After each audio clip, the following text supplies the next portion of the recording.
Hey y'all, it's Janessa. I am back again with another episode of No Melanin Talks, and this one right here. Will we be stepping on toes is the question. We might. So y'all, let's talk about fashion. Let's talk about style. Let's talk about the fact that over the last few years, there has been this running conversation about how one should look when they have money versus how they should look when they don't have money.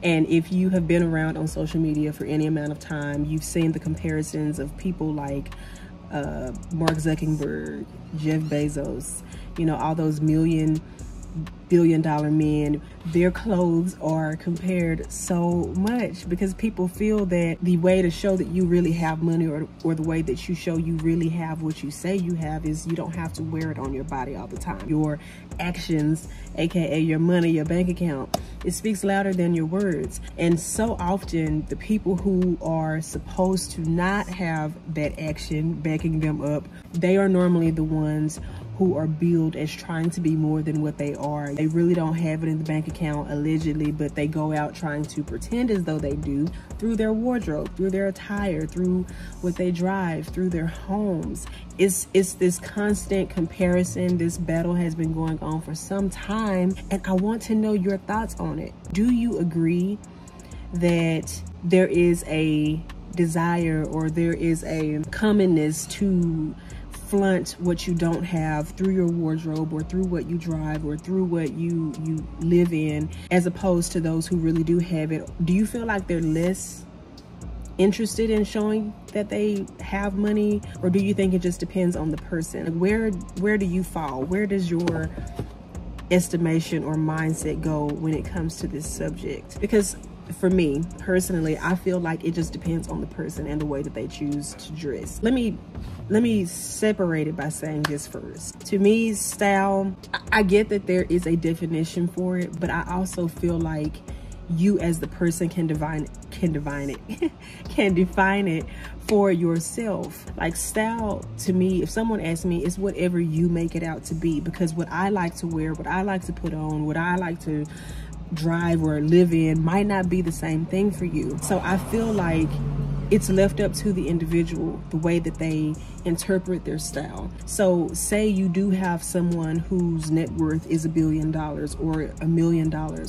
If their style is just jeans and a t-shirt, to me, they would do that whether or not they had $1 million in the bank or $100 in the bank. It's just their style. The pair of jeans that $1 billion mogul or businessman might wear or businesswoman might wear, they might be very high-end jeans that just look very basic, but those jeans could cost them like $1,000 or $2,000 a pop. We're not with them when they shop. We're not with them when designers bring clothing to their house. We don't know what they're paying. It just looks basic to us, but for them, they might be paying a lot of money for that, and maybe they're not. You know, this is another thing. A lot of people have interests and investments in different brands, high end or low end, if that's what they like, if it's what they want to wear. Again, that style is based on your interpretation. It's what you choose to wear. So I feel like the argument could be more valid if we had more proof on, first of all, the price tags on the clothing that we compare from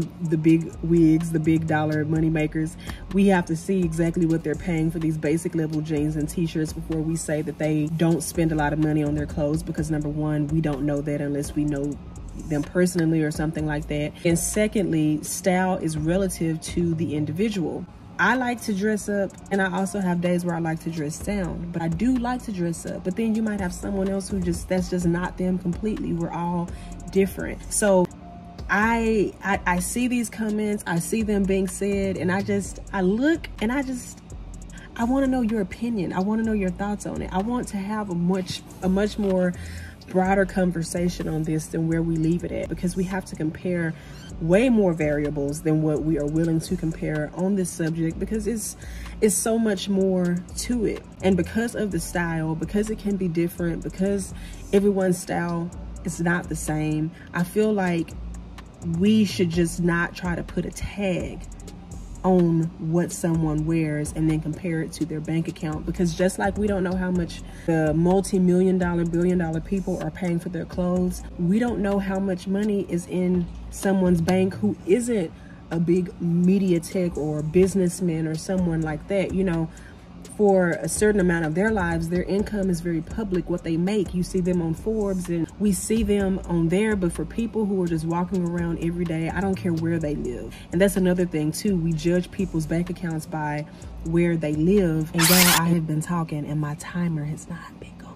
I thought I had said it. Thought I turned it on. We just gonna act like it's been on the whole time.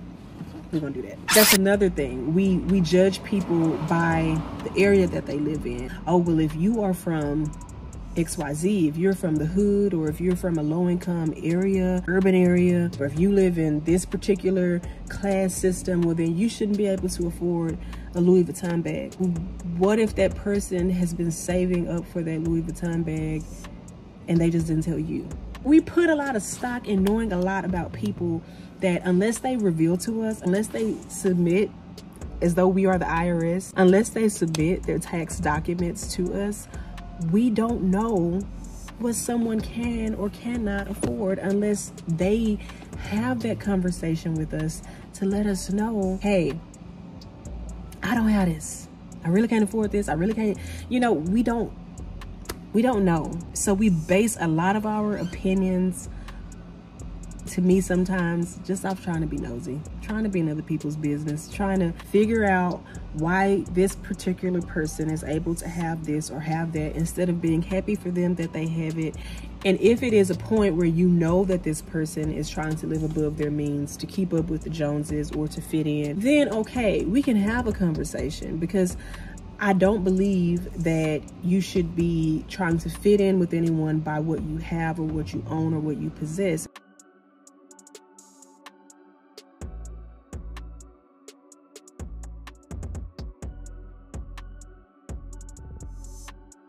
People are going to like you. They should like you whether or not you're living in Bel Air. They should like you whether or not you're driving around in a luxury vehicle, or you have the latest bag or the latest shoes. They should like you because of who you are, not because of what you own or possess. So I don't agree with that statement at all, or that thought that you should go out literally going broke to please people so that you can be popular or be a part of the in crowd.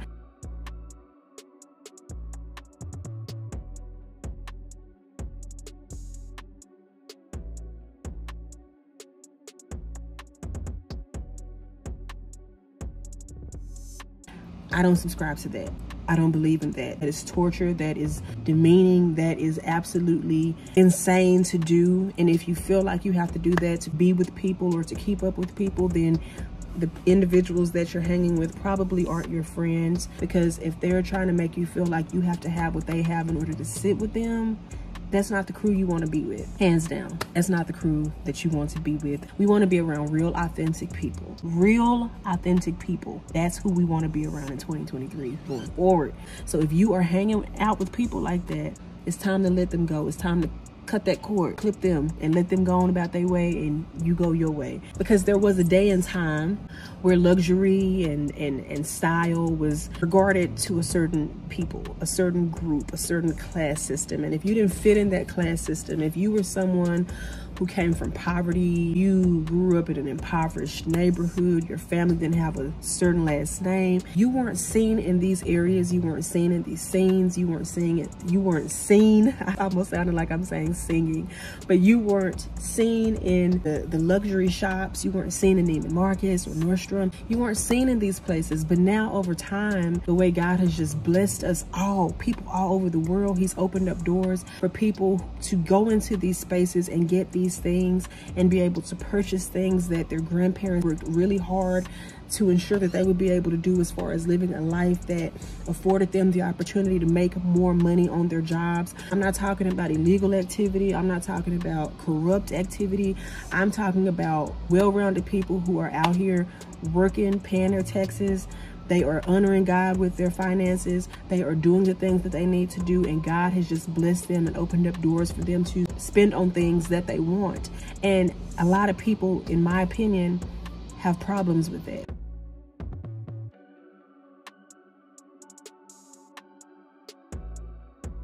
Because now that boundary is no longer there, that dividing line, that line that separated the haves from the have-nots, it's gone, it's erased. Now everyone can be together in these spaces. We can all go in and buy the same bag, the same shoes. We can all do it, and now to me, that's the problem. So now it becomes trying to pit certain income brackets against one another by saying, well, you don't see Bill Gates walking around, and you don't see Jeff, and you don't see Elon. We don't know what they do. We don't know them. So let's not try to assume about what they do with their money. We don't know. We don't know.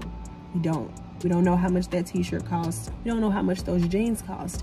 And even if they do cost $5, that's great. But maybe that's just their style. Maybe. It could be that. Everyone's style is different. So the whole argument, I don't know. I get it, then I don't get it. Like I said, we have to really talk about it and really iron out the details before we get a final answer on it. But as far as I'm concerned, it is what it is. So I hope that y'all enjoyed this No Melanin Talk. That is my time. I was looking at my time up here because, like I told y'all, I totally forgot. I thought I hit it and it didn't turn on. But let me know in the comments if you agree with this. Let me know your thoughts. Talk to me and let me know how you feel about this one. And stay tuned. We have more No Melanin Talks episodes coming up soon. So stay ready. Turn your post notifications on, and don't forget to like, comment, and subscribe to my YouTube channel. Also, I'm on Instagram, Facebook, and Twitter